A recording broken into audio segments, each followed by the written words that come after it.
don't chase the flickering light.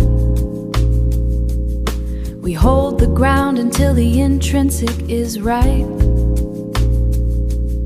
Fundamental lines drawn in the digital clay, the derivative of a patient day, looking past the noise where the compounding begins. Este conteúdo tem caráter exclusivamente informativo e não constituir, em caso algum, recomendação ou aconselhamento de investimento. Investir envolve risco de perda de capital. O desempenho passado não garante resultados futuros. Toda e qualquer decisão de investimento é da exclusiva responsabilidade do investidor. Muito bem, com a parte legal e estrutural devidamente estabelecida, sejam muito bem-vindos a mais uma edição do Investir com Inteligência Artificial em Análise. É um enorme privilégio ter a companhia de quem nos ouve para, juntos, descodificarmos o mercado. Hoje trazemos uma daquelas análises cirúrgicas, daquelas que exigem olhar muito, mas mesmo muito para lá da superfície das percentagens. O nosso grande objetivo aqui é dissecar as realidades financeiras de 3 ativos completamente distintos. Vamos mergulhar nos dados puros para compreender de facto quais são os verdadeiros motores que alimentam estas rentabilidades. O nosso roteiro para esta análise é bastante direto. Arrancamos com o JP Morgan Global Emerging Markets, passamos depois para o iShares MSCI China e fechamos com o SPDR Dow Jones Global Real Estate. A ideia não é todo ficar a ler rentabilidades passadas. Vamos antes dissecar, de forma absolutamente objetiva e fria, a saúde financeira, a estrutura da dívida e a realidade macroeconómica que governa cada um destes veículos. Primeira paragem, JP Morgan Global Emerging Markets, com o ticker JREM. E importa clarificar uma coisa logo à partida. Não estamos perante um mero fundo que segue um índice de forma passiva. Longe disso. Trata-se de uma estratégia de gestão ativa, o chamado Research Enhanced. Aqui, a seleção qualitativa das empresas e os critérios ESG são a verdadeira espinha dorsal da arquitetura do portfólio. Ora, a pergunta que se impõe imediatamente é esta. Num universo tão vasto, eficiente e complexo como o dos mercados emergentes, como é que toda esta seleção ativa e altamente qualitativa se materializa na prática? Como é que se traduz nos fundamentos e, em última análise, no retorno, em vez de nos limitarmos a seguir o índice às cegas?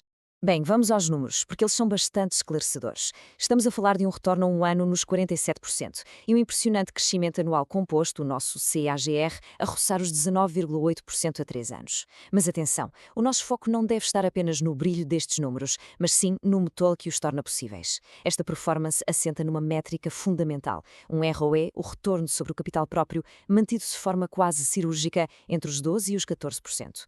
Manter este nível de ROE nos mercados emergentes não é obra do acaso. Exige uma vigilância implacável da equipa de gestão sobre o rácio de dívida sobre a capitalização. Eles procuram empresas que não se limitam a expandir operações, mas que o fazem com um balanço autenticamente blindado contra choques de crédito que sabemos serem muito comuns nestas geografias. E de onde vem esta tração toda? Essencialmente, o motor é altamente alimentado pelo setor tecnológico e de consumo na Ásia.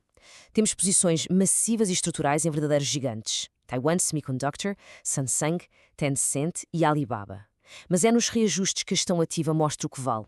Nos últimos meses, vimos rebalanceamentos estáticos puramente cirúrgicos. O objetivo foi refletir melhorias ou degradações nos lucros trimestrais e nos perfis de sustentabilidade destas gigantes, tudo isto mantendo o chamado tracking error sob um controle apertadíssimo. É no fundo uma operação matemática e qualitativa contínua e fascinante. E reparem bem neste número, 0,35%.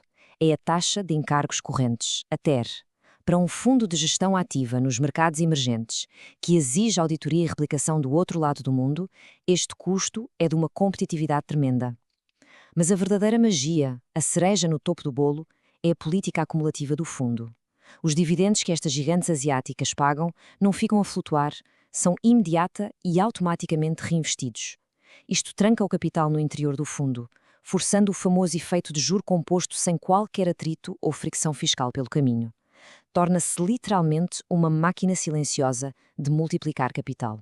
Mudando agora de ares, deixamos o espectro alargado dos mercados emergentes e entramos num ecossistema altamente isolado e subjamente conhecido pela sua volatilidade, o mercado acionista chinês, através do iShares MSCI China. É uma mudança drástica de paradigma macroeconómico e exige que limpemos a nossa lente analítica.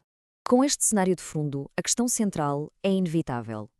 Após meia década de correções fortíssimas, de intervenções estatais profundas e de uma reestruturação económica absolutamente titânica, como é que esta realidade se reflete friamente na rentabilidade deste ETF? O contraste temporal que aqui temos ilustra perfeitamente o impacto da geografia e da política. Há 3 anos, vemos o CAGR a tentar uma ligeira recuperação para os 6,32%. Mas se recuarmos alento para 5 anos, esbarramos numa rentabilidade anualizada negativa de 5,15%. Historicamente, o índice de referência tem vivido uma autêntica década perdida, estagnado sob o peso da reestruturação local. Mas sejamos justos com a mecânica do fundo em si. O desvio face ao índice, a chamada tracking difference, é marginal, algures entre os menos 0,18% e menos 0,33% ao ano. O fundo replica a realidade na perfeição. O problema é que a realidade é de pura estagnação. E se formos olhar para os fundamentos, a imagem ganha ainda mais nitidez.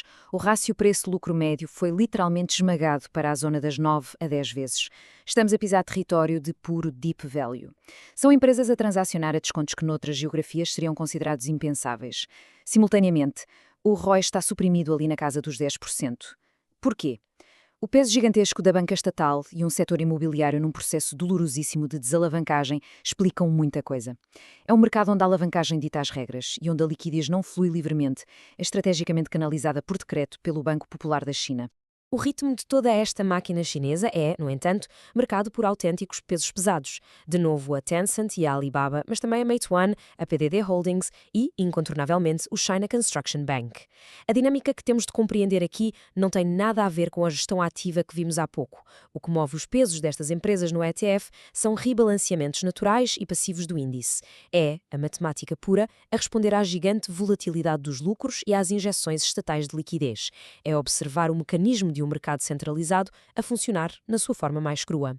Terceira e última paragem da nossa análise. Deixamos a Ásia e o Pacífico para trás e entramos no universo imobiliário global, largamente dominado pelos REITs norte-americanos, utilizando como proxy o SPDR Dow Jones Global Real Estate.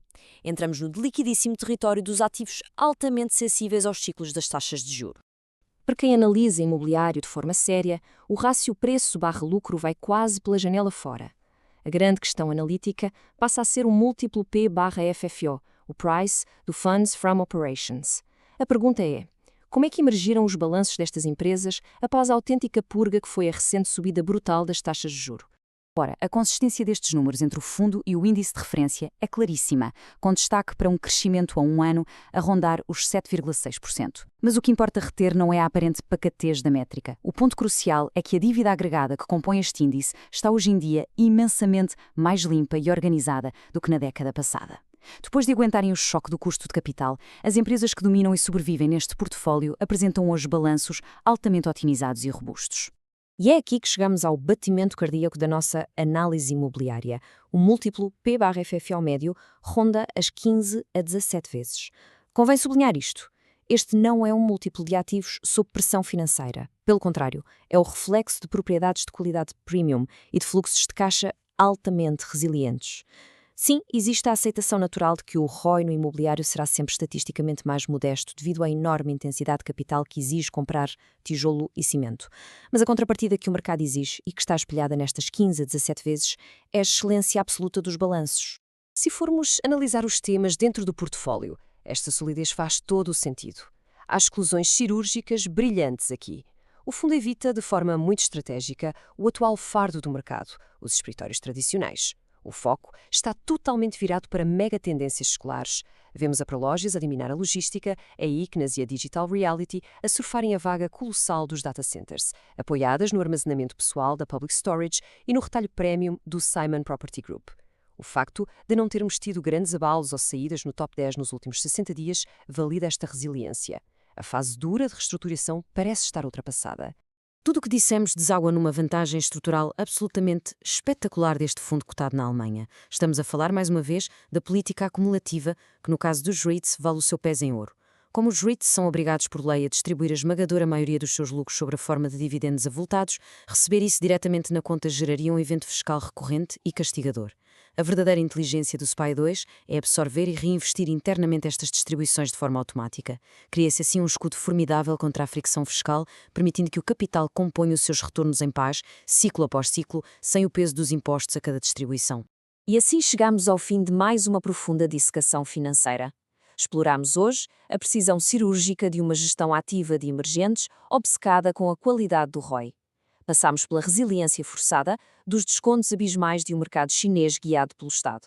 E, finalmente, compreendemos a purificação dos balanços e as imponentes tendências seculares que sustentam o imobiliário global nos dias de hoje. Para fecharmos esta análise em grande, deixo este pensamento provocador.